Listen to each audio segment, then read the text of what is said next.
Hello, welcome to the We Are Searching YouTube channel.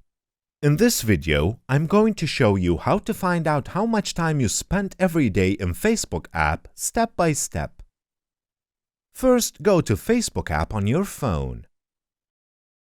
Click on the icon with three lines under the message icon you see in the upper right.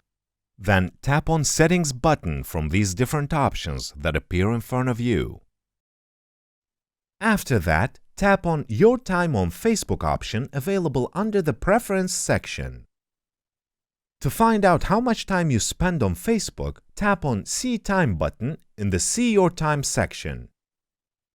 Here you can see how much time you spend on Facebook in a day or a week.